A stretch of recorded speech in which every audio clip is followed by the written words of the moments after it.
하나님께 나아갈 수 있는 어떠한 선함이라든지 하나님을 기쁘게 할 만한 어떠한 능력이라든지 전혀 없는 거라고 이야기하고 있어요. 그래서 사도 바울도 이렇게 고백하죠.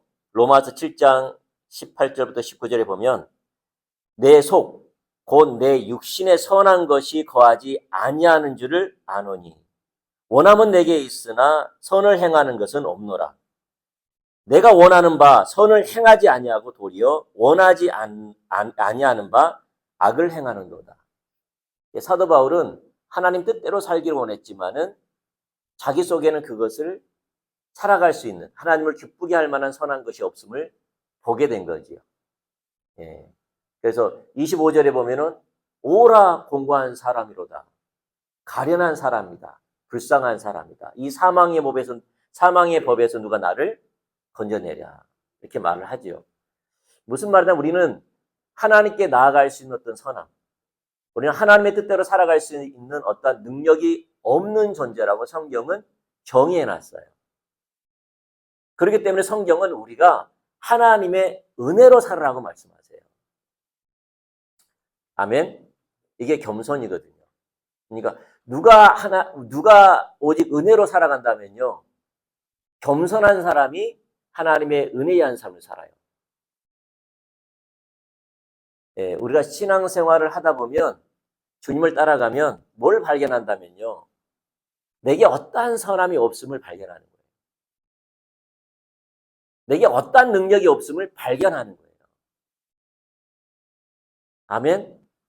여러분, 사실 하나님을 깊이하면 깊이할수록요, 뭘 깨닫게 된다면 세상 사람들의 마음과 내 마음이 다른 것이 아니라 같다는 걸 알게 돼요.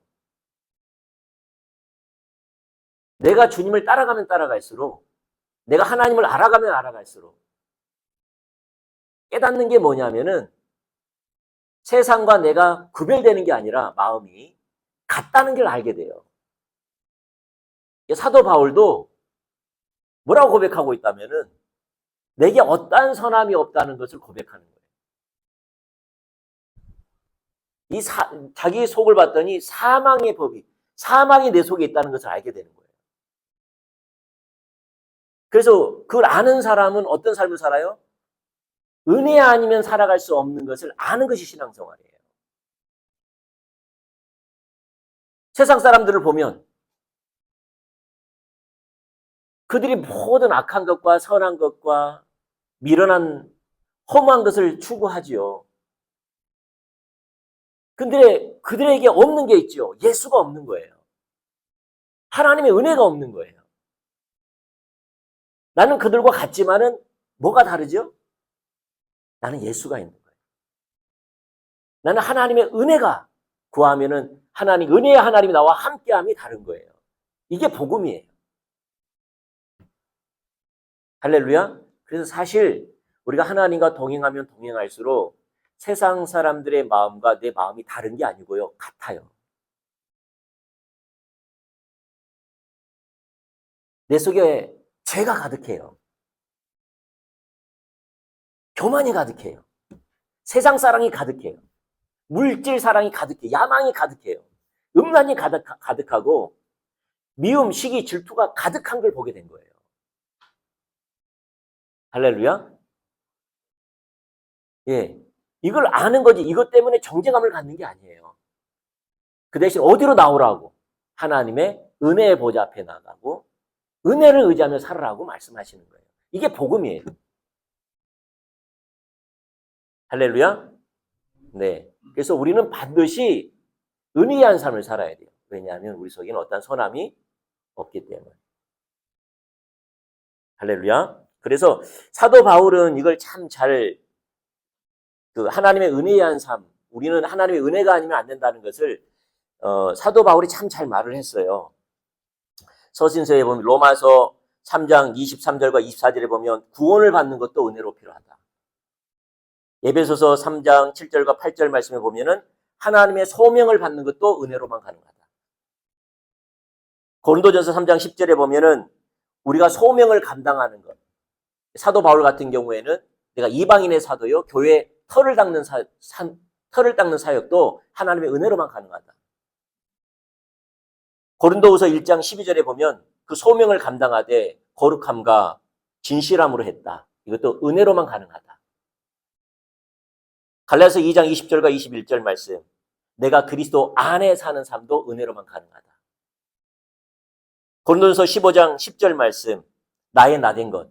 내가 하나님을 위해서 헌신한 수고와 희생은 하나님의 은혜로 가능했다. 이렇게 말씀하고 있습니다. 우리가 저번주에 살펴본 것처럼. 그래서 우리 신앙생활은요, 은혜로만 가능합니다. 모든 게 은혜로만 가능합니다. 아멘. 그 은혜가 거두어지면 아무것도 안 됩니다. 여러분 직장 생활도요, 하나님 은혜로만 가능합니다. 건강을 잃으면 못 다닙니다. 기억이 상실되면 못 다닙니다. 가정에 어려움이 오면 집중 못 합니다. 우리 모든 삶은요, 은혜로만 가능합니다.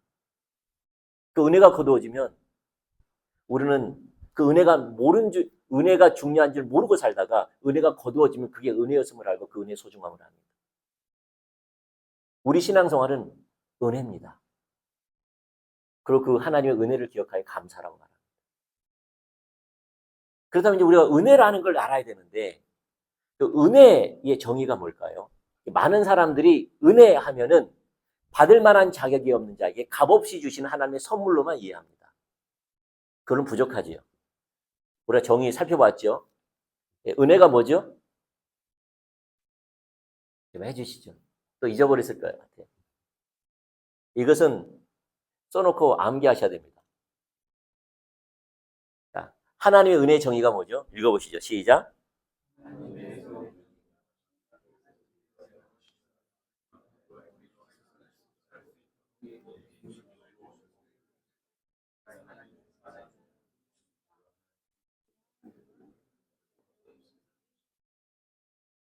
네. 우리는 중국이 아닙니다. 중국에서 강의하면은 완전 같은 목소리로 큰 소리로 또박또박 그냥 합니다. 초등학생들 이거 시키면 하듯이 그렇게 합니다. 우리는 자유하니까. 자, 은혜는 하나님께서 우리에게 명하시는 말을 우리로 하여금 실천할 수 있도록, 순종할 수 있도록 우리에게 힘주시고 도우시는 하나님의 살아있는 임재. 좀 낯선 단어가 뒤에가 좀 있죠. 어떤 단어예요? 살아있는 하나님의 임재다. 무슨 말이냐면 은혜는요.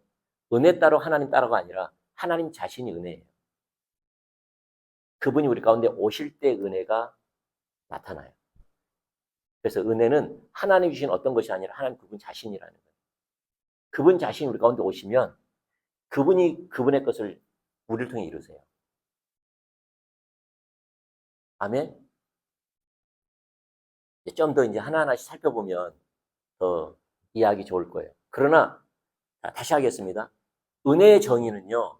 은혜의 정의는 하나님께서 우리 가운데 명하시는 바를 우리 가운데 명령하시고 비춰주시고 깨닫게 하시는 바를 우리로 하여금 실천할 수 있도록 순종할 수 있도록 우리에게 힘 주시고 능력 주시고 지혜 주시고 도우시는 하나님의 살아있는 임재라는 거예요. 근데 그것을 받을 만한 자격이 없는 자에게 거저주시는 하나님의 선물이라는 거예요. 아멘? 네. 그럼 이제 우리가 이제 그 은혜의 소중함을 안다면 이제 우리는 뭘 배워야 된다면요. 은혜의 보좌 앞에 나아가는 법을 배워야 돼요. 실제로 하나님의 은혜 보좌 앞에 나아가 은혜한 삶을 배워야 돼요. 그래서 오늘 이걸 잠깐 살펴보도록 하겠습니다. 첫 번째, 하나님은 은혜가 한없이 풍성하신 분이십니다. 이걸 먼저 알아야 됩니다. 우리가 은혜한 삶을 살려면, 은혜 보좌 앞에 나아가는 삶을 살려면 첫 번째 알아야 될 것이 뭐냐면 하나님은 은혜가 한없이 풍성하시는 분이라는 것을 아셔야 됩니다. 성령의 조명으로 깨달아져야 되는데 성령님께서 깨닫게 해주시길 기도하면서 들으시길 축복합니다. 베드로전서 5장 10절에 같이 한번 읽어보죠. 시작. 모든 은혜의 하나님 곧 그리스도 안에서 너희를 부르사 자기의 영원한 영광에 들어가게 하신 이가 잠깐 고난을 당한 너희를 친히 온전하게 하시며 굳건하게 하시며 강하게 하시며 혀를 견고하게 하시리라. 모든 은혜의 하나님이라고 말해요. 에베소 1장 7절 시작. 우리는 그리스도 안에서 그의 은혜의 풍성함을 따라 그의 피로 말미암아 속량 곧 제사함을 받았느니라. 하나님을 어떻게 표현하시죠? 은혜의 풍성하신 하나님. 에베소 2장 7절 시작. 이는 그리스도 예수 안에서 우리에게 자비하심으로써 그 은혜의 지극히 풍성함을 오는 여러 세대에 나타내려 하십니다. 그 모든 은혜의 지극히 풍성하신 하나님이라고 설명하고 있습니다. 성경은 하나님은 모든 은혜의 하나님, 그리고 그 은혜가 지극히 풍성하신 하나님이라고 표현하고 있습니다. 사실 하나님은 은혜가 풍성하십니다. 모든 은혜의 하나님이십니다. 모든 은혜의 근원이 그분께 있습니다. 그리고 그 은혜는 차고 넘칩니다. 하나님은 그런 분이세요. 여러분, 예를 들어서 태평양에 있다고 생각합시다. 새 한 마리가 물을 마십니다. 태평양이 바닷물이면 생수라고 생각하고 새 한 마리가 앉아서 물을 마십니다. 아무리 마신들 그 태평양의 물을 조금이라도 줄게 할 수 있을까요? 못하지요. 하나님의 은혜가 그렇습니다. 하나님의 은혜는 태평양보다 더 깊고 더 넓습니다. 그러므로 하나님의 은혜는요, 차고 넘칩니다. 우리에게 아무리 부어도 하나님의 은혜를 조금 더 줄게 할 수 없어요. 하나님은 은혜가 풍성하신 분이세요. 찌질하신 분이 아니에요. 차고 넘치는 분이세요. 성경은 그렇다라고 이야기하고 있습니다.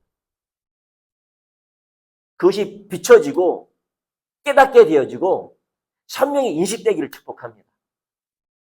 아멘? 네. 두 번째는 뭐냐면 우리가 하나님의 차고 넘치는 은혜를 받기 위해서 받는 길은 오직 십자가의 공로를 의지하는 것밖에 없습니다. 뭐만 필요해요? 오직 십자가의 공로, 믿음만이 필요합니다. 에베소서 1장 6절 말씀 읽어보죠. 시작. 이는 그가 사랑하신 자 안에서 우리에게 거저주시는 바 그의 은혜의 영광을 찬송하게 하려 하십니다. 어떻게 주셨다고요? 우리가 값을 지불하고 주셨다고요? 아니면 거저 우리가 받았다고요? 거저 받았다는 거죠. 이유는 뭐죠? 영광 받기 위해서. 어떤 영광? 그 은혜의 하나님을 찬양하기 위해서. 우리가 값을 가지고 은혜를 받았다면 우리가 타당성이 있죠. 그렇게 찬양할 필요가 없죠. 근데 하나님의 은혜는 어떻게 받는다고요? 값없이. 십자가의 공로를 믿음으로 받는 겁니다. 아멘? 우리의 행위에 있지 않습니다. 행위로 말미암는 의. 우리의 행위로 말미암아 받을 만한 자격이 준비되어서 하나님의 은혜를 받는 게 절대 아닙니다. 아멘? 하나님의 은혜로 하나님께 나아가는 것, 하나님의 은혜를 받는 것은요, 오직 십자가의 공로만이 가능합니다. 에베소 1장 14절 말씀, 시작. 말씀이 육신이 되어 우리 가운데 거하심에 우리가 그의 영광을 보니 아버지의 독생자의 영광이요 은혜와 진리가 충만하더라. 우리 가운데 거하심에. 우리 가운데 어떻게 거하셨어요? 믿음으로. 십자가의 공로로 말미암아 믿음으로 우리 안에 거하신 그 예수님은 아버지의 독생자의 영광이요 은혜와 진리가 충만하신 분이 우리 안에 거하신 거예요. 그래서 그 은혜는 믿음으로 십자가의 공로로만 받을 수가 있습니다. 요한복음 1장 16절 말씀 시작. 우리가 다 그의 충만한 데서 받으니 은혜 위에 은혜로라. 충만한 데서. 십자가의 그 충만한 은혜 가운데서 우리가 받을 수 있는 것을 성경은 이야기하고 있습니다. 그래서 먼저는 하나님은 은혜의 하나님이시고요. 우리가 그 은혜의 하나님께 나아갈 수 있는, 그 은혜를 받을 수 있는 유일한 길은 십자가의 공로밖에 없습니다. 오직 믿음으로 받습니다. 할렐루야. 세 번째입니다. 오직 십자가의 공로를 의지하여 하나님 앞에 나가 때에 따라 돕는 은혜를 구해야 됩니다. 십자가의 공로를 의지하여서 하나님 앞에, 은혜의 하나님 앞에 나아가 때에 따라 돕는 은혜를 구해야 됩니다. 은혜한 삶을 살려면. 히브리서 4장 14절부터 16절 말씀을 읽어보겠습니다.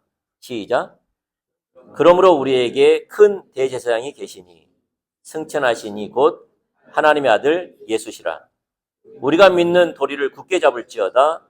우리에게 있는 대제사장은 우리의 연약함을 동정하지 못하실 리가 아니요 모든 일에 우리와 똑같이 시험을 받으시니로되 죄는 없으시리라. 그러므로 우리는 긍휼하심을 받고 때에 따라 돕는 은혜를 얻기 위하여 은혜의 보좌 앞에 담대히 나아갈 것이니라. 때에 따라 돕는 은혜를 얻기 위하여 은혜의 보좌 앞에 담대히 나아갈지라. 먼저 여기에서는요, 하나님의 보좌를 어떤 보좌라고 설명하죠? 심판의 보좌? 판단하신 보좌? 아니면은 은혜의 보좌? 하나님의 보좌는 은혜의 보좌입니다. 우리가 하나님께 나아가면 은혜의 하나님께 나아가는 겁니다. 가끔 우리 성도님들 이렇게 신앙 상담을 하거나 이야기를 들어보면 자기들 마음속 깊은 곳에 뭐가 있다면 하나님을 두려운 하나님, 무서운 하나님, 인색한 하나님, 이렇게 오해를 하고 계시더라고요. 왜 그런가 했더니 자기 삶 속에 신앙생활하다가 하나님을 경험을 했는데 그 경험하는 것을 자기가 왜곡되게 이해하는 거예요.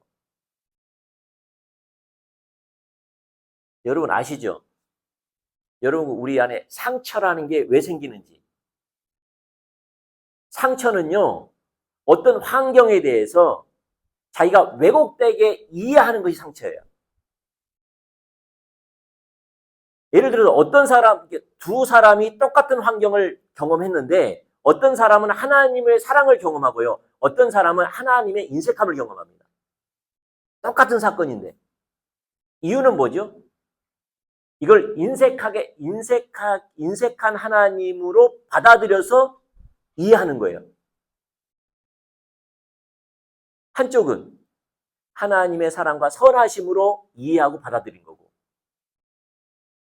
그래서 상처는요, 받아들이는 것의 문제예요. 뭐의 문제라고요? 어떻게 이해하고 어떻게 받아들이냐에 따라서 그렇게 이해해버리는 거예요. 여러분 아시죠? 하나님은 사랑의 하나님이십니다. 하나님 우리 가운데 사랑 외에는 주시지 않습니다. 하나님의 속성이 사랑이십니다. 징계와 심판도 사랑에 기초해서 허락하십니다. 우리를 살리기 위해서, 우리에게 생명을 주기 위해서 역사하십니다. 맞습니까?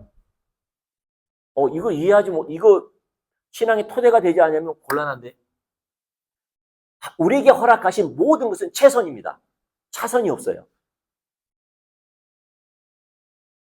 하나님은 우리가 죄인 되었을 때에 자기 아들을 내어줄 만큼 우리를 사랑하세요.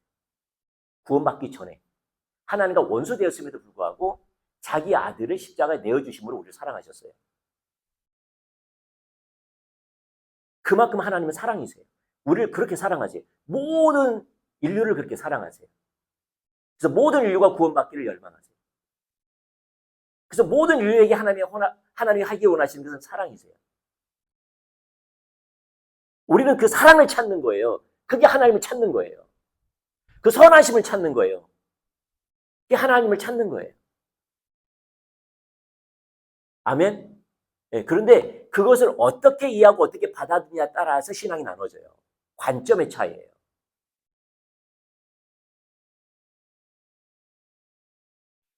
어떤 사람은 무서운 하나님으로 이해하고 받아들이는, 그럼 그 사람은 무서운 하나님인 거예요.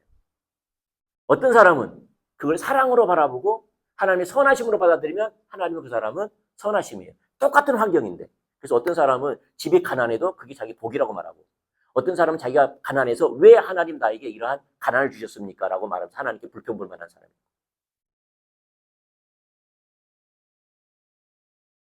맞습니까? 그래서 여러분, 내적 치유는 뭐죠? 우리의 왜곡된 관점을 하나님의 관점으로 보게 하는 것이 내적 치유예요. 그 사건을 되돌리는 게 아니라 그 사건을 바라보는 관점이 하나님의 관점, 성경적인 관점, 하나님의 눈으로 보는 거예요. 할렐루야. 예를 들어서 여러분, 이거 좀 이상한데? 여러분, 남편, 결혼하셨죠? 결혼하셨어요? 아니면 결혼했어요? 결혼하셨어요. 똑같은 얘는 남편이에요. 남편은 그대로인데, 어떨 때는 사랑스럽게 봐주고, 어떨 때는 믿게 봐줘요. 어떨 때는 결혼 잘했다고 생각하고, 어떨 때는 내 인생 망쳤다고 생각하고.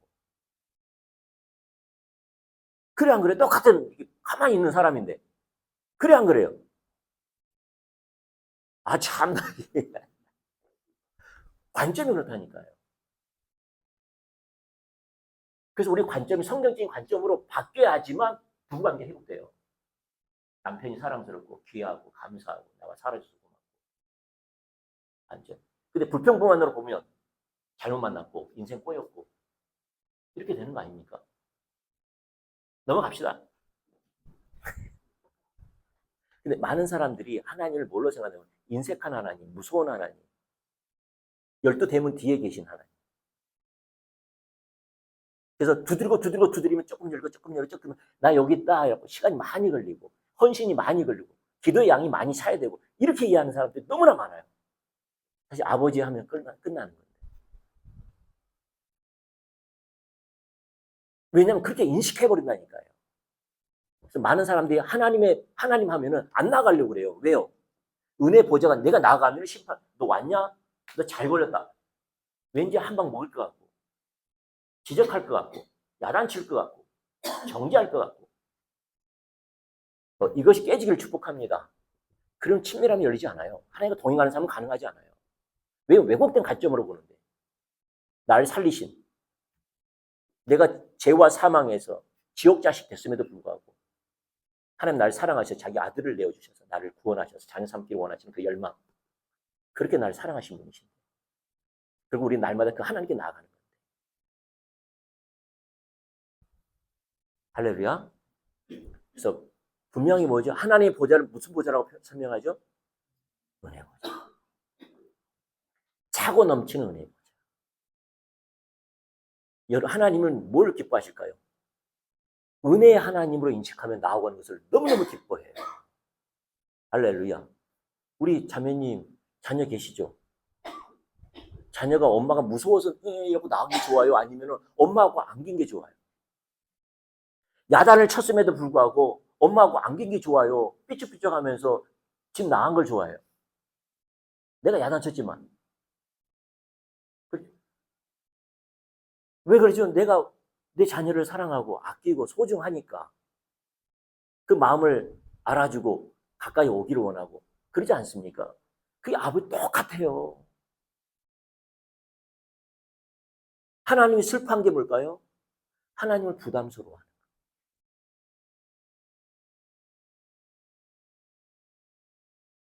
거예요. 은혜의 하나님을 인색한 하나님으로 이해하는 거예요.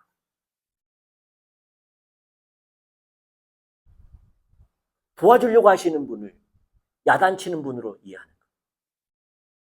하나님 너무너무 슬퍼하시거든요. 하나님의 보좌는 어떤 보좌? 은혜가 충만하신 보좌. 그 은혜가 차고 넘친.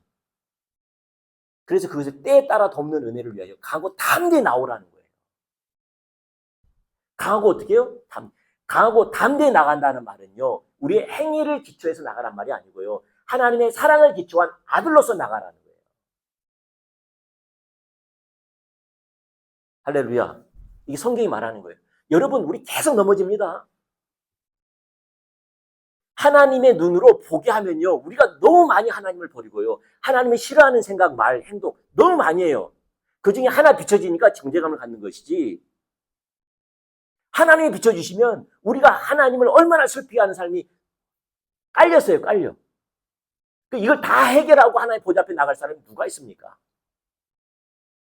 그래서 하나님은 우리를 십자가의 공로를 의지하면 내가 의로 쳐주겠다는 게 칭이 아닙니까? 내가 의롭다고 여겨준다는 거예요. 내 자녀라고 말해준다는 거예요. 자녀됨으로 나오라는 거예요. 할렐루야. 여러분 봐봐, 우리 자매님 오늘 걸렸네. 애를 낳았어요, 애가. 이제 1살, 2살이에요. 이제 아장아장 걸어요. 똥을 쌌네? 똥을 쌌어. 근데 애가, 이 정신연령은 20살이야. 애는 몸인데. 똥 싸니까 엄마한테 나가질 못한 거 삐죽삐죽하고 이리 와 그래도 막 도망가 버리는 거예요. 징그럽지 않겠어요?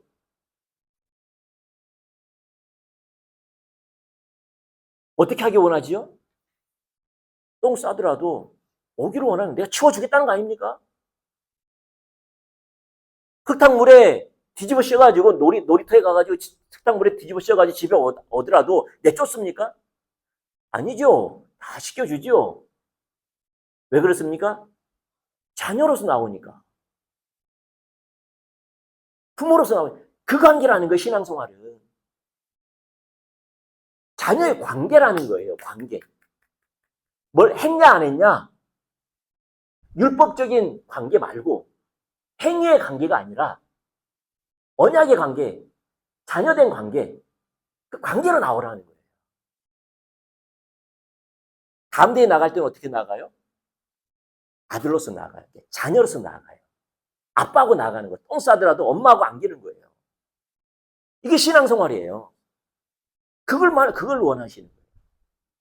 아멘? 오늘 이 시간 이후로부터는요, 여러분 넘어지든 뭐든 하나님은 은혜 보좌 앞에 나가는 걸 너무너무 기뻐하세요. 강호 담대하게 나가기를 축복합니다. 할렐루야. 그걸 너무너무 기뻐하세요. 그게 신앙생활이에요. 신앙생활이요. 세상 사람들은 넘어지고 죄책감, 사람들이 받아줘요, 안 받아줘요? 안 받아주죠. 세상 사람 자기가 이 사람 실망시키고 이 사람 뜻대로 살지 않고 이 사람들하고 의견을 달리하면 그 사람 좋아합니까, 안 좋아합니까? 안 좋아하죠. 아무리 가까이 가려고 해도. 근데 하나님은 다르다니까요. 하나님의 관계는. 은혜 보좌 앞에 강호 담대하게 나가기를 축복합니다. 아멘. 담대히. 자녀로서 아빠! 그러면 끝나요. 이 비밀을 깨닫기를 축복합니다. 이 십자가의 의를 붙잡기를 축복합니다. 십자가의 공로만을 의지하기를 축복합니다. 그리고 은혜의 보좌 앞에 담대히 나아가되 때에 따라 돕는 은혜를 얻기 위하여 나아가라는 거예요. 때에 따라 돕는 은혜. 우리는 때에 따라 필요가 필요하죠. 세상을 이기는 필요, 죄를 이기는 필요, 또 형제를 사랑하고 용서하는 필요. 네, 그리고 하나님께 내게 명령하신 바를 내가 감당할 수 있는 능력의 필요가 있지요. 이 필요를 위해서 날마다 나가는 거예요. 오늘 하나님 앞에 섰다 할지라도 내일은 또 필요해요. 맞습니까? 오늘 섰다고 하더라도 계속 은혜가 필요해. 그 은혜가 거두어지면 우리는 하나님 뜻대로 살 수가 없어요. 우리는 지속적으로 새로운 하나님의 은혜를 구해야 돼요. 지속적으로 구해야 돼요. 그 때에 따라 돕는 은혜를 구하기를 축복합니다. 아멘. 제가 우리 이제 성도분들하고 이제 이제 아브라함 있잖아요. 아브라함. 하나님이 아브라함에게 약속을 주셨어요. 어떤 약속이 있었다면은, 아브라함을 부르실 때에 너의 씨를 통하여서 한 민족을 이룰 것이다. 라는 거였어요. 너의 씨를 통해서 한 민족을 이룰 것이다. 그리고, 아브라함의 복이, 그 다음에 이삭을 통하여서 이스라엘 백성들의 복으로 되고, 이스라엘 복이 열방의 복이 되는 이 부르심으로 초청을 했어요. 초청을 했어요. 그래서 이제 하나님은 아브라함을 믿음의 조상이 되기 위해서 믿음의 훈련을 시켰어요. 믿음의 훈련을 시켰어요.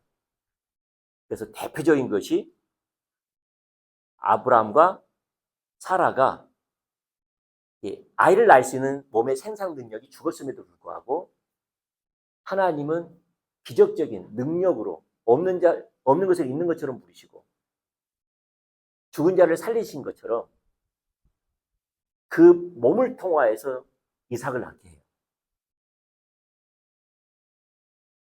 왜냐하면 인간의 보기에는 가망이 없는데 하나님이 말씀하셨기 때문에, 그리고 또 하나님은 그러한 능력을 베푸시는 있는 능력의 하나님인 것을 믿음으로 믿었기 때문에 그 일이 이루어졌어요. 아멘? 네, 믿음으로만 가능했어요. 아브라함 100세 때 낳고요. 사라 90대 이삭을 낳았어요. 인간의 생산 능력이 끊어졌음에도 불구하고. 또 하나가 뭐냐면 그 결정체가 뭡니까? 이삭을 갖다가 모리아산에서 번제로 드리라는 거죠. 근데 그거는 아브라함의 모든 것이거든요. 아브라함 이삭이 죽어버리면 갈대우에서 나온 의미가 사라지고 하나님의 약속은 다 의미가 없고 고생한 게 아무 의미가 없는 거예요. 약속은 아무도 안 이루어진 거예요. 근데 하나님은 그것을 번제로 드리라고 하거든요. 각을 떠가지고 태워서 연기로 드리는 것이 번제인데 아브라함이 그걸 실제로 행동으로 옮겼어요. 만약에 천사가 멈추지 말라고 했으면 진짜 머리 쳤을 거예요. 이러면서 아브라함은 하나님이 어떤 분이신지, 하나님 말씀하시면 반드시 이루시는 분이시면 그 하나님을 신뢰하는 그 믿음이 자라났어요. 그 이야기를, 그러한 사건을 경험하고 그 이야기를 들었을 때 이삭이 똑같은 삶을 살았고 또 이삭이 그 조상들이 그렇게 삶을 살았고 그 이야기를 전해줄 때 이스라엘 백성들이 믿음의 삶을 사는 거예요. 그래서 복을 받는 거예요. 아멘. 그래서 핵심이 뭐냐면요. 믿음의 한 백성을 세우는데 핵심이 뭐냐. 아브라함을 믿음의 조상, 믿음의 삶을 살게 한 다음에 그것을 말해주는 거예요. 이삭에게. 그러면 이삭이 믿음의 삶을 살면서 자기가 살았던 그 하나님을 그 다음 세대에 이야기해 주는 거예요. 이야기해주면서 구원을 받는, 이스라엘이 복이 되어지고 그러한 삶을 사니까 하나님이 그들과 함께하는 복을 사는 거예요. 그 열방이, 이제 우리가 열방이잖아요. 우리도 믿음의 삶을 삶으로 말미암아 하나님 우리와 함께 하심으로 하나님의 생명이 넘치는 삶으로 우리가 복을 받는 거예요. 핵심이 뭐냐? 아브라함이 믿음의 삶을 살아야 돼요. 그래야지만 이삭이 믿음의 그 유업을 계속 이어가요. 네, 저 뭘 설명하려고 한다면요. 우리 자녀들 있죠? 우리 자녀들. 우리가 그렇게 삶을 살지 않으면 우리 자녀들 그렇게 안 삽니다.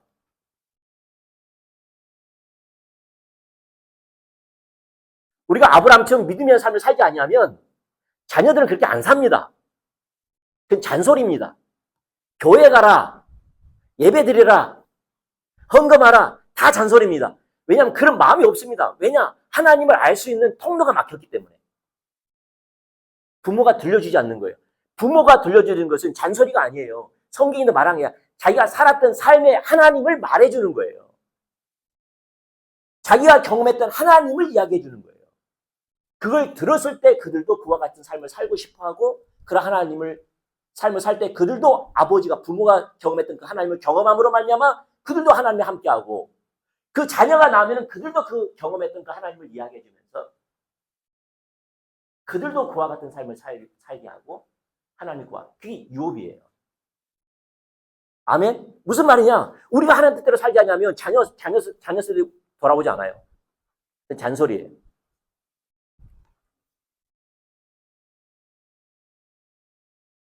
무슨 말이냐? 부모의 신앙이 자녀와 똑같습니다. 다시 말해, 부모의 신앙은 자녀의 신앙과 같습니다. 똑같은 자식 만듭니다. 부모가 썬데이 크리스찬이면 자식도 썬데이 크리스찬입니다. 부모가 하나님과 동행하는 삶을 살지 않으면 자녀도 동행하는 삶을 안 삽니다. 혹 그런 일이 있다면 기적입니다. 그건 보편적이지 않고 그건 기적입니다. 부모의 신앙을 뛰어넘는 어떤 신앙을 가진 것은 기적입니다. 그건 전적인 하나님의 은혜입니다. 대부분 보편적인 것은 뭐냐? 부모가 살았던 그 삶, 그 하나님이 그 자녀에게도 그렇게 삽니다. 많은 부분.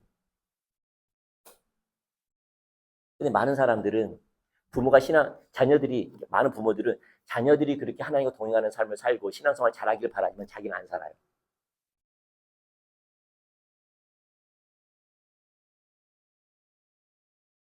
자기가 세상에서 죄를 이기고, 유혹을 이기고, 원수를 사랑하고,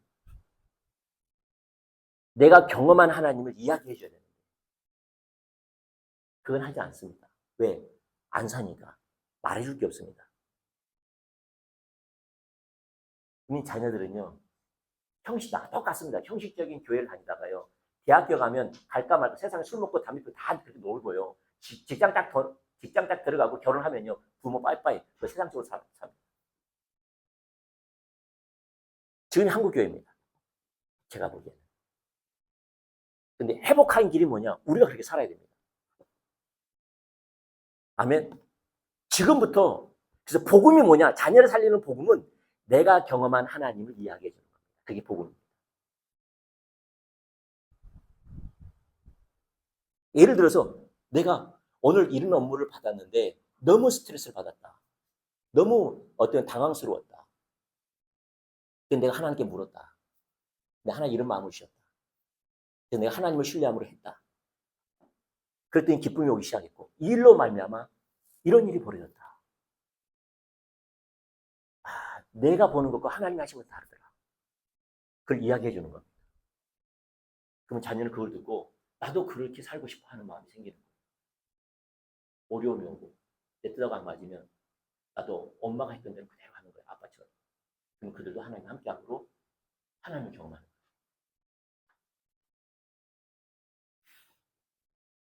근데 그 은혜가 필요합니다. 제가 말한 것은 모든 실제적인 삶에는 은혜가 필요합니다. 그런 능력이 우리에게 없어요. 여러분도 그렇게 살기를 축복합니다. 그 은혜를 구하기를 축복합니다. 그게 진짜 큰 은혜가 필요합니다. 근데 하나님은 그 은혜를 주시길 기뻐하십니다. 그래서 때에 따라 돕는 은혜를 얻게 오라는 거예요. 주고 싶다는 거예요. 그게 은혜의 보좌 앞에 나가는 방법입니다. 은혜가 충만합니다. 십자가 궁금한 의자입니다. 때에 따라 돕는 은혜를 구해 주시기를 기뻐하십니다. 이러한 실제적인 삶이 여러분 살기를 축복합니다. 기도하겠습니다. 사랑의 하나님 감사합니다. 우리 한 분 한 분을 축복합니다. 우리 모두 은혜한 삶을 살 수 있도록 역사해 주십시오. 우리 신앙은 실제입니다. 정말 하나님과의 살아있는 실제입니다. 이 실제를 다음 세대에게 말할 수 있도록 우리 가운데 그 유업이 흘러갈 수 있도록 도와주십시오. 이 삶 또한 은혜가 필요합니다. 날 좀 도와주시옵소서. 그러한 삶을 도와주시옵소서. 그래서 하나님의 약속이 우리 때에 끊어지지 않냐고 다음 세대에 흐르고 3, 4대까지 지속적으로 흐를 수 복을 받을 수 있도록 도와주시옵소서. 이제는 우리 예수 그리스도의 은혜와 우리 하나님의 극한하신 사랑과 성령님의 위로 교통 충만한 역사가 오늘 고개 숙인 우리 성도분들과 그의 가정과 이 기업의 영혼들과 함께하기를 축원합니다. 아멘.